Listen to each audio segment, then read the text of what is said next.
선교주의를 지내면서 선교라고 하는 것이 어떤 것인가, 그리고 우리가 선교하기 위해서 우리 신앙의 자세가 어떻게 되어야 되겠는가.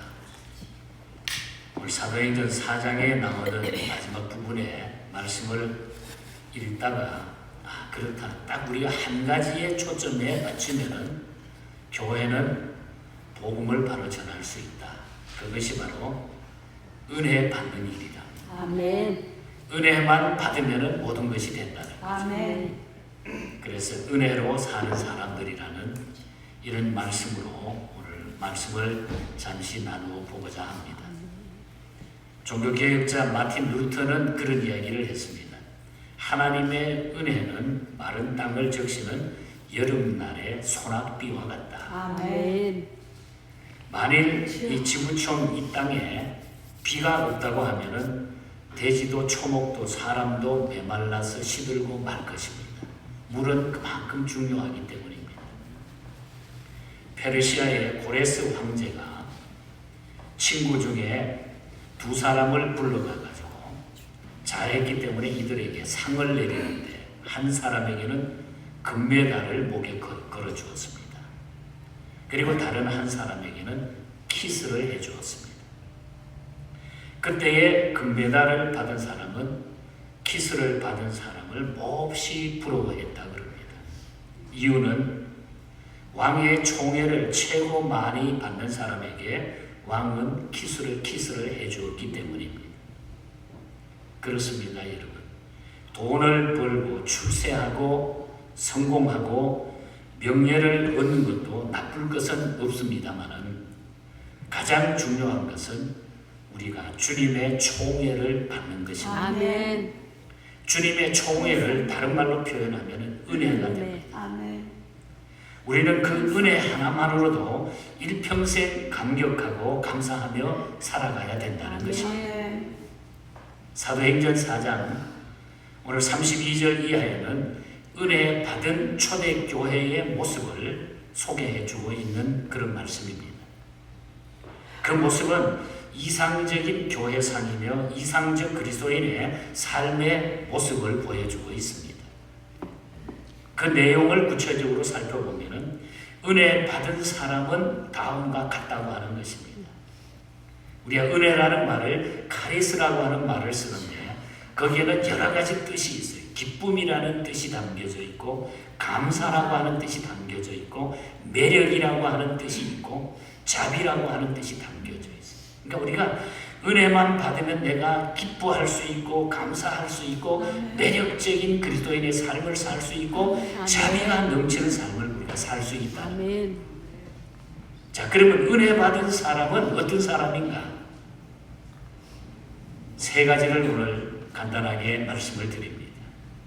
첫째는 한 마음과 한 뜻이 된다는 것. 우리가 은혜를 받게 되면 한 마음 한 뜻이 된다는 것. 아멘. 단 두 사람이 한 마음이 되는 것도 어렵습니다. 오늘 본문 32절에 보면 무리가 한 마음 한 뜻이 되어 그랬습니다. 심지어 한 몸이라고 살고 있는 부부도 한 마음 한 뜻이 되기는 사실 쉽지가 않는 일입니다.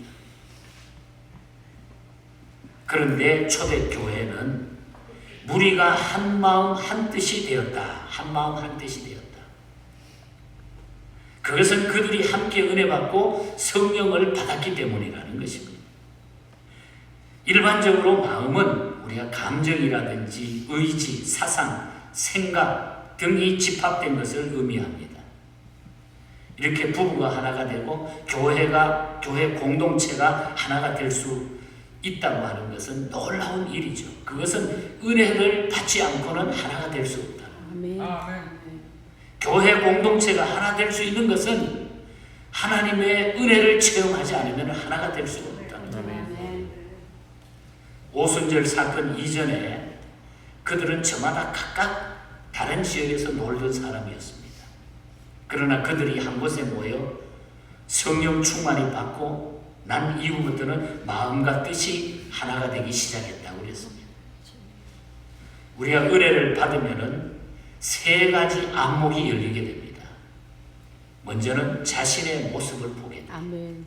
우리가 은혜를 받게 되면 자신의 모습을 보게 된다는 죄인이었던 허물 많은 나, 쓸모없는 나, 연약한 나를 제대로 보게 된다는 거예요. 그래서 우리가 은혜를 받으면 교만이 다 사라지게 돼 있어요. 아멘. 주여. 그리고 주의 은혜로 거듭난 나를 보게 된다는 거예요. 아멘. 감사하다. 아멘. 나 같은 사람을 예수님이 구원해 주셨구나. 아멘. 이 은혜를 체험하면 내가 누군가를 알게 돼요. 그리고 두 번째는 이웃을 보게 됩니다. 아멘. 우리가 은혜를 받게 되면 이웃을 보게 돼요. 이웃을 보면서 사랑을 나누고 통찰력 있는 교제를 시작하게 돼요. 하나님 앞에 우리가 은혜 받게 되면 저 사람이 어떤가, 이웃에 대한 관심, 옆에 있는 사람에 대한 관심, 지구촌에 어려움을 당하는 사람들에 대한 관심, 이웃을 우리가 보게 됩니다. 은혜를 받게 됩니다. 그리고 세 번째는 하나님을 보게 됩니다. 아멘. 은혜 받으면 눈이 밝아져 가지고 하나님을 영적으로 보게 됩니다. 아멘. 은혜를 못 받으면 선악과가 보이고 벌거벗은 수치가 주여. 보이게 됩니다. 일본인들이 존경하는 인물 가운데 가다오카라고 하는 중의원을 아버지라고 그렇게 부르는데, 이분은 우리나라 말하면 국회의장이죠. 이것을 4번이나 4차례나 했던 분입니다. 그래서 중의원의 아버지라 가다오카를 그렇게 부릅니다. 이분은 원래 불신자였습니다. 원래 일본은 귀신을 많이 섬기잖아요. 그런데 이분이 젊을 때에 미국에 유학을 와서 공부하고 있던 어느 날 안개 낀 철길을 건너다가 기차에 치여가지고 공중으로 팍 튕겨나갔대요. 그래서 수십 미터를 날아가가지고 땅에 탁 떨어졌는데 얼마 후에 정신을 차려보니까 모래밭이 들어있다. 주여. 그러니까 바닷가, 플로리다 어떤 저쪽인지 모래밭에 자기가 떨어져 있더라는 거예요. 그래서 그날 그는 거기서 하나님을 만납니다. 하나님을 누군지도 모르고 예수를 믿지 않았기 때문에 일단 하나님을 만나요. 누가 나를 모래밭에 떨어지게 살게 했을까? 그렇게 생각하다 바로 그분이 하나님이라는 사실을 자기가 깨달았다는 거예요. 그런데 보니까 다친 데도 별로 없었어요. 그래서 그는 즉시 모래밭에 꿇어 엎드려가지고 뭐 기도를 할 줄은 알겠어요.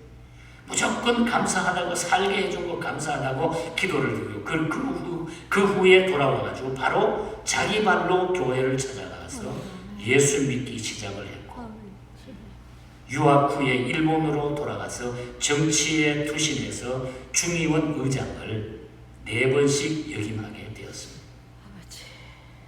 그는 무슨 일이 있어도 그 후에 주일이면 교회에 나가서 예배를 드렸고, 문에서 들어오는 교인들의 신발을 정리하는 일을 했다고 그래요. 맨 뒤에서. 일본은 그 다대미로 되어 있는 거기 때문에 들으면 신발을 벗어놓고 그 신발 정리를 다 했다고 해요. 그리고 매월 말이면은 자신이 직접 아홉기 목사님께, 담임 목사님께 드리는 생활비를 봉투에 담아가지고 거기에다 빨간 예쁜 리본을 메어가지고 무릎을 꿇고 그것을 항상 드렸다고 해요. 한마디로 은혜 받은 산 증거인 것입니다. 여러분, 부부가 하나가 되려면 은혜를 받아야 돼요. 회사가 잘 되려면 사장도 사원도 은혜 받으면 됩니다. 교회가 잘 되려면 목사도 교인도 함께 은혜를 받아야 돼요. 한마음 한뜻이 되는 것은 은혜 받고 예수님의 마음으로 변화될 때에 그것이 가능한 것입니다. 그래서 우리는 은혜를 받아야 성교할 수 있는 거예요. 아멘. 은혜 받아야 우리가 모든 주의 일을 올바로 감당할 수 있다는 거예요. 아멘. 은혜 받지 않고 아무리 계획 세우고 이것이 맞다 저것이 맞다 통계 가지고 하는 게 아니에요. 주의 일은 은혜 받을 때에 모든 것은 달라질 줄 믿습니다. 아멘. 은혜 받아요. 은혜 받아요. 그 다음에 두 번째로 우리가 은혜를 받으면은 나누는 삶을 살게 됩니다. 아멘. 은혜를 받게 되면 나누게 돼 있어요. 아멘. 그것이 아니면 내가 은혜 받은 게 아니에요. 어떻게 보면 오늘 32절을 다시 보면은 모든 물건을 서로 통용하고 자기 재물을 조금이라도 자기의 것이라 하는 이가 하나도 없다. 우리는 여기에서 서로 통용했다는 것과 자기의 것이라고 하는 이가 하나도 없었다는 말씀을 주목할 필요가 있어요. 우리가 은혜를 받으면은 나누는 삶이 가능해지게 되어 있습니다. 그리고 헛된 욕심이 사라지게 되어 있습니다. 소유는 여러분 가만히 보면은 소유는 전투적 과정과 절차를 거쳐서 이루어집니다. 소유라고 하는 것은. 그러나 축복은 여러분 하나님의 은혜로 이루어지게 되어 있습니다. 아멘. 이건 분명한 사실. 아멘.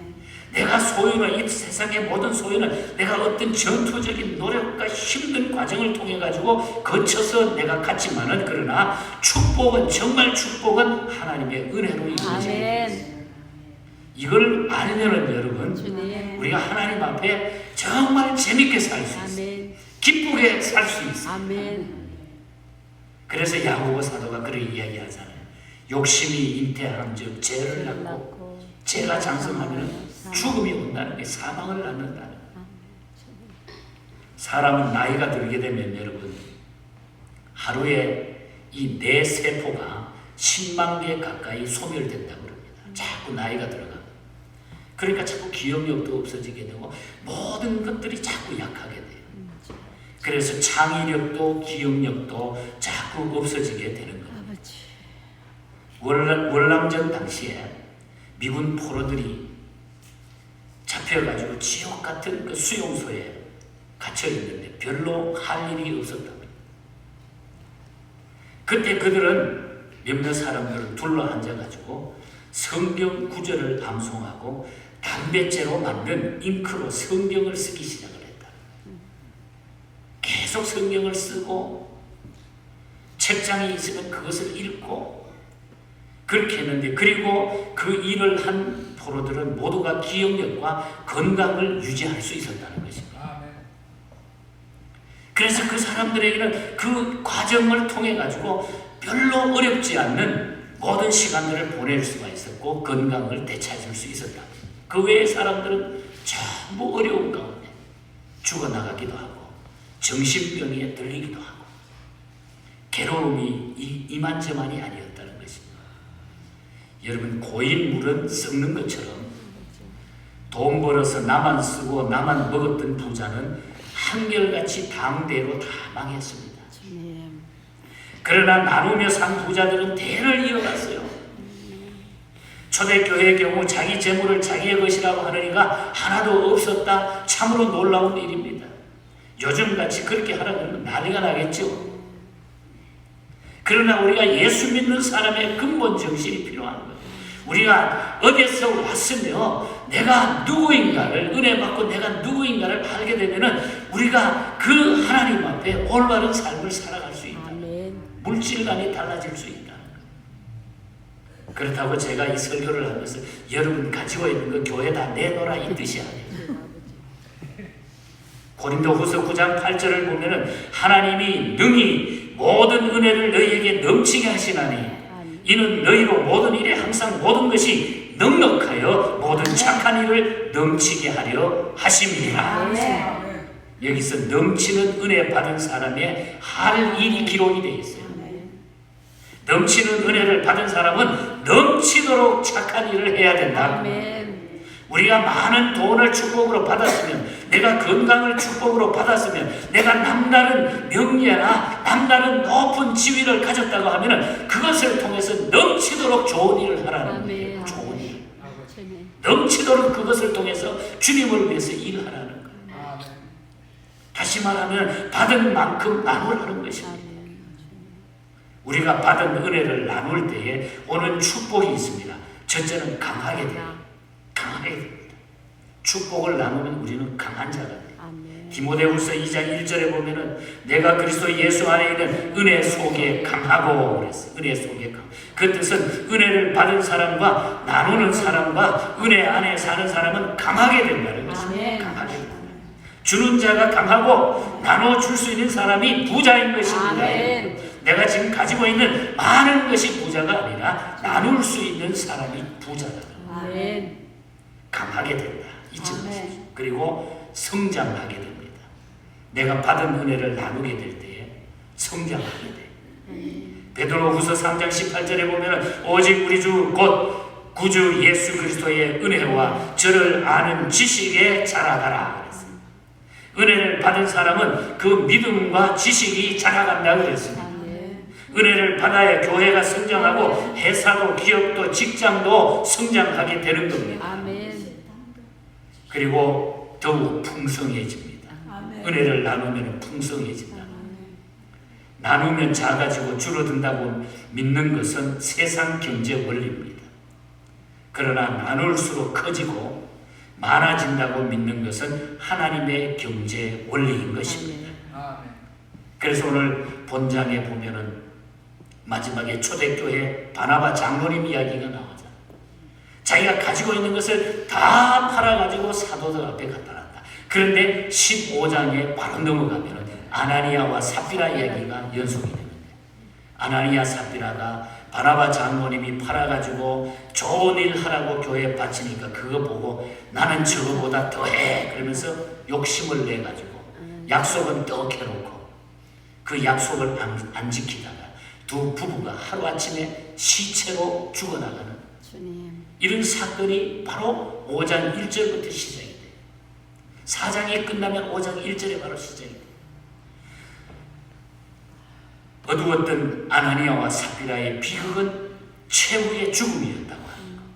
그들의 부부가 한마음 한뜻이 돼가지고 베드로를 속이고 성령을 속이려 하다가 한날에 죽게 됩니다. 칼빈은 아나니아의 죄를 6가지로 지적을 했습니다.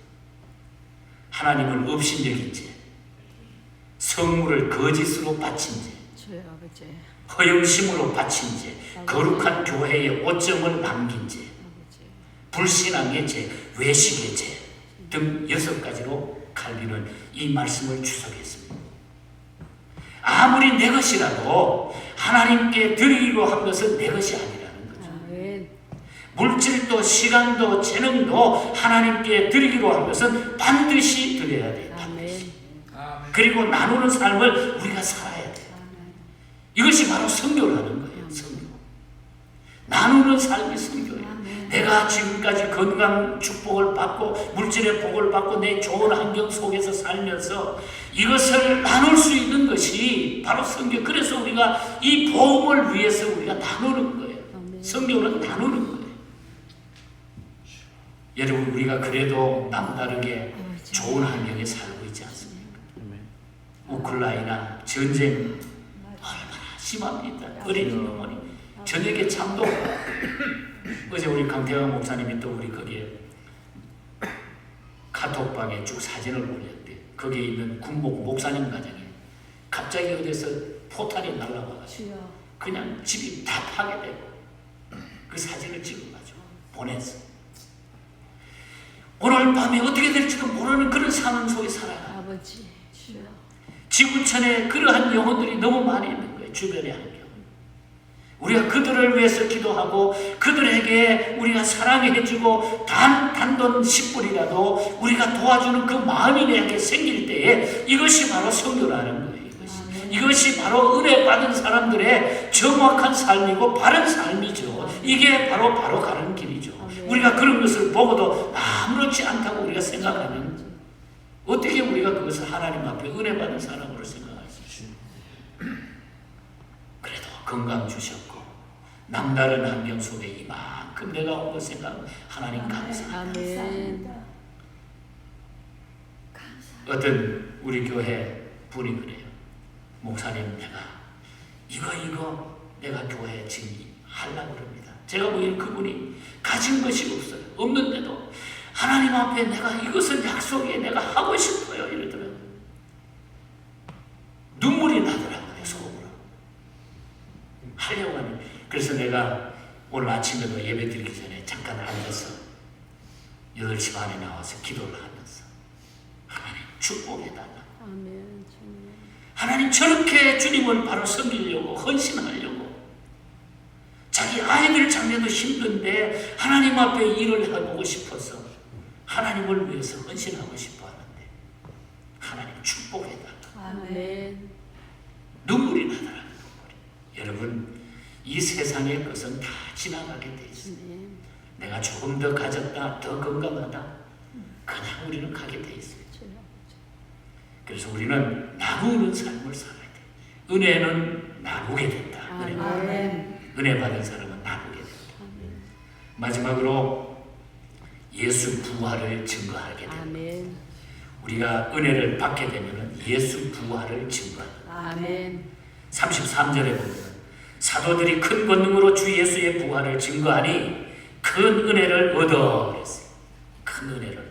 여기 보면 아주 재밌게 우리가 생각을 할 수 있는데 부활을 증거한 사건과 큰 은혜가 동시적이었다고 하는 점을 우리가 주목하게 돼요. 이것은 예수 부활이 증거되는 곳에는 큰 은혜가 넘친다는 뜻도 되고 큰 은혜가 넘치는 곳에는 반드시 예수의 부활을 증거하는 역사가 일어나게 됩니다. 예수 부활을 증거하게 되면 은혜가 넘치게 되고 은혜가 넘치는 곳에서는 예수 부활이 증거된다. 그래서 우리가 은혜 받게 되면 주님의 부활을 증거하게 되면 은혜가 일어납니다. 내가 힘들어도 주님의 부활을 증거하고 복음을 전하게 되면 은혜 받게 돼 있어요. 은혜 받으면 또 복음을 증거하게 된다. 은혜를 왜 받아야 합니까? 왜 성령을 우리가 받아야 합니까? 초대교회 사도들은 큰 은혜 받고 난 후에 큰 소리로 예수님의 부활을 증거했습니다. 초대교회 교인들은 성령 받고 예수님의 부활을 전파했습니다. 음식을 즐기기 위해서 음식을 먹는 것은 식도락입니다. 식도락. 그래서 막 그냥 맛있는 데라고는 막 찾아다니면서 모르는 데가 없어요. 식도락. 그러나 힘을 얻기 위해서 음식을 먹고 일하기 위해서 음식을 먹는 것은 바람직한 일입니다. 마찬가지로 여러분, 은혜를 음미하기 위해서 은혜를 받는 것은 영적 사치입니다. 내가 은혜를 음미하기 위해서, 음미하기 위해서 은혜를 받는 것은 영적 사치. 그러니까 은혜를 못 받아요. 야, 오늘 어떻게 찬양이, 말씀이 좀 오늘은 좀 괜찮다. 맛이 좀 괜찮다. 이렇게 자꾸 음미하는 식으로 우리가 받아들이면 절대로 은혜를 못 받아요. 자기가 거기에 같이 동참해야 돼요. 설교도 마찬가지. 목사가 설교하는 게 아니라 함께 우리가 설교하는 거예요. 저는 설교학을 배울 때 그렇게 배웠어요. 함께, 목사가 앞에서 말하고 교인들이 맞습니다. 함께. 그게 은혜예요. 그게 은혜. 내가 말씀을 전하는 거지 목사의 말이 아니잖아요. 마찬가지로 은혜를 음미하기 위해서 은혜를 받는 것은 영적 사치입니다. 은혜는 예수 부활을 증거하기 위해서 받아야 될 줄 믿습니다. 그래서 이것이 바로 선교예요. 은혜 받는 것이 선교고 예수 부활을 증거하는 것이 바로 선교라는 거죠. 우리나라의 서울대학에 윤이흠 교수라는 분이 계십니다. 지금 은퇴하였는데 이분이 절대 가치라고 하는 책을 썼는데 이 절대 가치를 물었을 때 이렇게 표현을 했습니다. 이 민족과 사회 앞에 제시할 사회적 실체는 무엇인가? 절대 가치는 무엇인가? 이렇게 물었을 때에 이분의 대답은 그거는 정치권도 아닙니다. 대학도 아닙니다. 무당도 아닙니다. 종교도 아닙니다. 바로 개신교, 기독교입니다. 아멘. 예수님밖에 없습니다. 아멘. 그런 얘기. 멋지더라고 나는. 바로 공부한 사람이더라고요. 이유는 우리 기독교만 유일신간을 가지고 있기 때문이다. 우리가 기독교만이 우리 하나님 유일신 하나님 한 분을 믿고 있기 때문에 다 세상의 종교는 다신적인 의미를 가지고 있습니다. 다신신앙이나 잡신신앙을 가진 종교는 유일한 가치나 진리를 제시할 수가 없는 거예요. 우리 하나님 한 분밖에 없는 줄 믿습니다. 기독교는 예수님의 부활을 생명을 믿습니다. 예수님의 부활 생명을 믿는 것이 우리 기독교입니다. 부활이 뭡니까? 다시 산다. 죽어도 산다. 죽음이 끝이 아니다. 희망이 있다. 소망이 있다. 이것이 부활 아닙니까? 아멘. 그래서 우리는 예수 믿는 거예요. 우리는 그래서 죽어도 살겠고 믿어서 사는 사람은 영원히 살리라. 아멘. 영원히 살리라. 그래서 우리에게는 죽음이라고 하는 것이 아니에요. 우리 육신의 죽음은 이 세상을 거쳐가는 과정에 불과해요. 희망의 종려라야 희망을 줄 수 있고 생명의 종결하여 생명을 줄 수 있고 부활의 종결하여 부활을 줄 수 있는 것입니다. 은혜 받은 사람들은 예수님의 부활을 그래서 선포해야 돼요. 예수님의 부활을 선포해요. 내가 은혜 받았다. 예수님이 살아계십니다. 예수님이 부활하셨습니다. 예수 믿으십시오. 믿든 안 믿든 나는 선포할 수 있어요. 이 길 말고 우리 민족이 이 길 말고 사람이 살 길이 없기 때문에 이것이 바로 복음 전파예요. 이것이 교회에 주신 최고의 사명이라는 것입니다. 은혜 받은 나라, 은혜 받은 교회, 은혜 받은 가정이래야 늘 푸르고 기름지고 잘 살게 될 줄 믿습니다. 은혜로 사시기 바랍니다. 은혜가 풍성한 우리 하나님을 늘 찬양할 수 있기를 바랍니다. 오늘 설교에 계속 제가 일본 사람 이야기만 하는데 나카다 유고라고 하는 일본의 교회 음악에 아주 훌륭한 한 분이 계세요. 이분이 하나님 앞에 은혜를 받고 나서 찬송 시를 쓰게 됩니다. 우리 한국교회에서 엄청나게 넘버 10 안에 드는 찬송가예요. 많이 부르는 찬송 중에 하나. 은혜가 풍성한 하나님. 이것은 바로 나카다 유고라고 하는 일본 분이 쓴 찬송시입니다. 미국의 해리스가 이 곡을 작곡했습니다. 은혜가 풍성한 하나님은 믿는 자 한 사람 한 사람 어제나 오늘도 언제든지 변찮고 보호해 주십니다. 저는 4절 가사가 설교를 준비하다가 제 마음을 뚫어서 이 찬송을 고백하게 됩니다. 주님의 기쁘신 은혜만을 세상에 널리 전하리라.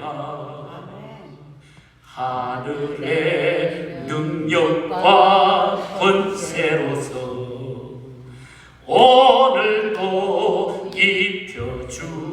입혀주옵소서. 주여 성령의 은사들을 오늘도 내려 주옵소서. 성령의 뜨거운 불길로서 오늘도 충만케 하소서. 이 찬송가에 두 가지 중요한 메시지를 주고 있어요. 하나는 보호, 하나는 전파. 여러분, 우리가 은혜를 받게 되면 하나님의 보호를 받게 된다. 그리고 은혜를 받은 자들은 이거 복음을 전파하게 된다. 은혜 받은 사람 오늘 잊지 마시기 바랍니다. 은혜 받게 되면 하나님이 나를 보호하시고 그 은혜로 말미암아 우리는 복음을 전파할 수 있다. 이 한 해를 마지막 11월 우리 선교주의를 보내면서 이 은혜의 사람들이 모두 되셨어. 이제 남은 생에 더 열정을 가지고 주의 복음을 전하는 승리자들이 되시기를 주님 이름으로 간절히 축복합니다. 하나님 아버지 감사합니다. 감사합니다. 은혜 받으면은 하나도 걱정할 것이 없는 줄 믿습니다. 은혜 받으면 선교도 할 수 있습니다. 은혜 받으면 사랑할 수 있습니다. 은혜 받으면 이웃을 생각할 수 있습니다. 은혜 받으면 전쟁터에서도 어떤 곳에서도 주님을 찬양할 수 있습니다. 은혜의 사람들이 되게 하여 주시옵소서. 늘 은혜 받고 서로를 사랑하게 하시고 하나가 되게 하여 주시옵소서. 지금까지 이 은혜를 주신 것 감사합니다. 주님을 찬양하게 하시고 이 시간도 찬송할 때 그 은혜와 성령의 충만한 역사가 넘치게 하여 주시옵소서. 거룩하신 예수님 이름으로 기도하옵나이다. 아멘. 기립하셔서 178장 찬송합니다.